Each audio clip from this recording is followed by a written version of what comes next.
This just came in. The first positive COVID case at the Tokyo Olympic Athletes Village has just been confirmed.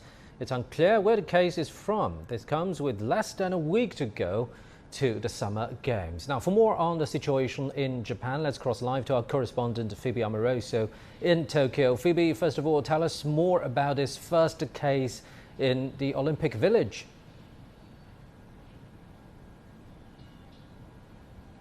Well, we don't know details of where this person is from, and in fact we've just heard from the Tokyo 2020 organisers, and they responding to questions say that they're really trying to protect the privacy of athletes by not releasing the country that they've arrived from. But the number of cases associated with the Olympics has been rapidly increasing. They were tracking numbers from July the 1st, and up until July the 15th 30 cases were found to be positive, and that jumped to 45 just yesterday. So the number of COVID cases is rising, and there are many questions about whether this can really be contained. That individual in the Olympic Village has been moved to a hotel where they're being isolated. There are also some questions about the arrival procedures at the airports. There have been some complaints that there have been delays in delegations getting through with all the screening and testing, and the Japanese government has asked airlines to limit the number of bookings that domestic people here in Japan can make in order to allow the COVID testing to go smoothly and the border controls to be tightened. They're looking for around 2,000 arrivals a day as a maximum. There are also questions over athletes being allowed to compete if they've been confirmed as a close contact. They're now looking into allowing athletes to compete if they test negative within 6 hours before an event. But just in the discussion, the Tokyo 2020 also discussing with the IOC Executive Board issue of consent of other athletes, particularly in contact sports, whether they will consent to competing against someone who has been confirmed as close contact. That is currently under discussion, and the IOC board meeting is continuing, so we will hear further updates on that later today. Now, Phoebe, let's talk a little bit more about the big picture. We know Tokyo has been under a COVID state of emergency, but this week daily case numbers in Japan have been increasing very fast, even reaching the peak level of the pandemic back in April and May. How's the whole situation looking like for the Japanese government?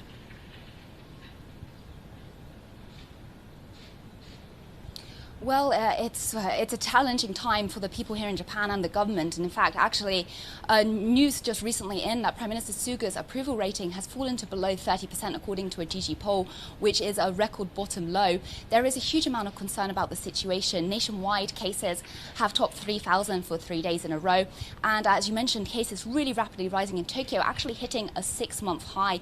Particular concerns over the Delta variant. And Tokyo Mayor Koike has said that the rise has been happening at an alarming pace. She's calling on people to stay home, work from home as much as possible. But it seems that now Tokyo is in its 4th state of emergency. People are losing the sense of emergency.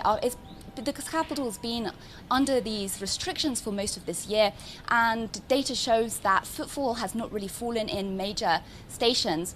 Then there's also concerns for surrounding regions of Tokyo. They are now on high alert. Kanagawa cases have been rising there. They're under quasi-emergency measures, but it looks like the prohibition to alcohol might be introduced there as well. However, restaurants in Tokyo, they're receiving less subsidies. More and more are flouting the rules, and the government has been trying to pressure banks or even alcohol wholesalers into not doing business. That caused a lot of controversy, and those proposals were sharply withdrawn. And one more case of the case of Sendai up in the north of Japan in Miyagi Prefecture. Miyagi is one of the few prefectures that will be hosting Olympic events with spectators. The governor of the prefecture is saying, yes, welcome everyone for the games. This is going to be a great event for the prefecture. But the mayor of Sendai is very concerned, as that is a major transport hub. So there is a divide there, and it shows just how divided opinions are here and tensions are really rising. Thank you very much, and take care. Our correspondent Phoebe Amoroso in Tokyo. Staying with the Tokyo Olympics, International Olympic Committee President Thomas Bach has visited Hiroshima, the first city to be hit by an atomic bomb during the Second World War. He delivered what organizers have called a message of peace on the first day of the Olympic truce, an ancient tradition which aims to cease hostilities during the event. Bach marked the start of the Olympic truce by laying a wreath and observing a minute's silence in front of the cenotaph of the Hiroshima Peace Memorial Park, the location where an atomic bomb was dropped by the US on August 6, 1945.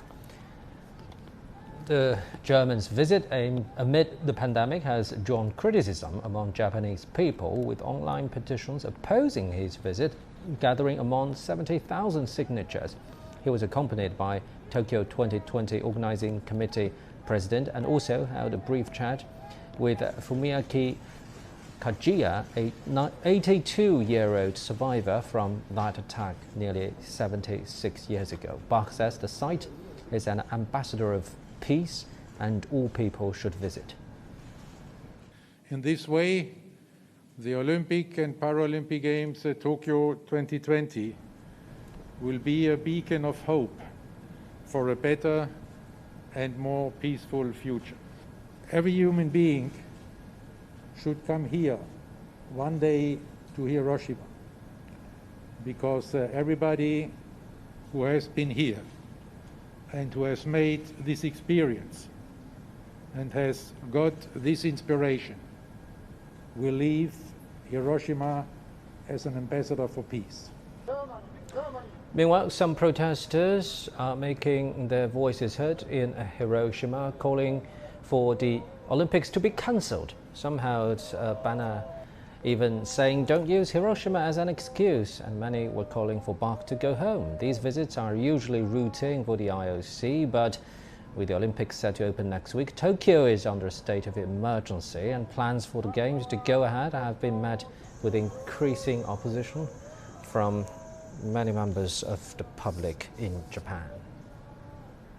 A Ugandan weightlifter has gone missing during an Olympic training camp in Japan after learning he would not be able to compete.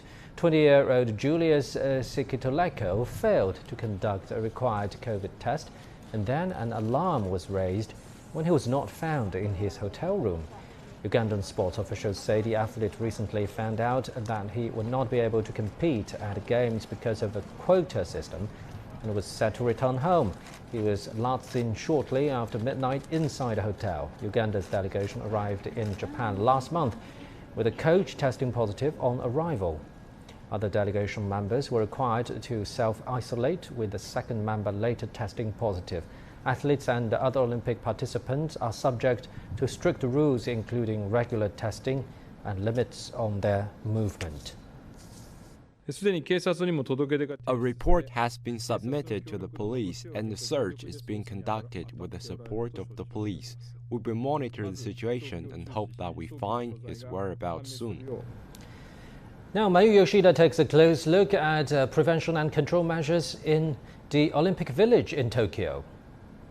We're now just less than a week away from the opening ceremony, and it looks rather quiet and empty here at the Athletes' Village. This is definitely not what arriving athletes were expecting.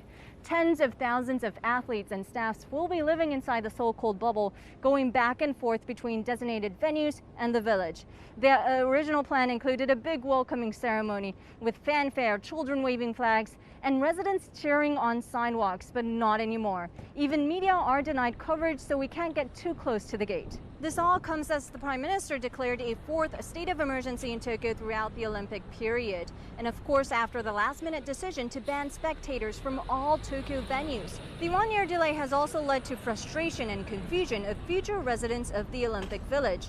The village will be converted into luxury condos after the Games, but right after the delay, 24 buyers were left out in the cold without a specific moving date. Now, despite strict COVID-19 measures, we're already seeing some arrival delays. The refugee team is delaying their trip to Japan after a positive test result. Some top athletes say they will not be attending Tokyo 2020. Now, the big question now is, what will the opening ceremony look like without any fans inside the National Stadium? Mayu Yoshida for CGTN, Tokyo.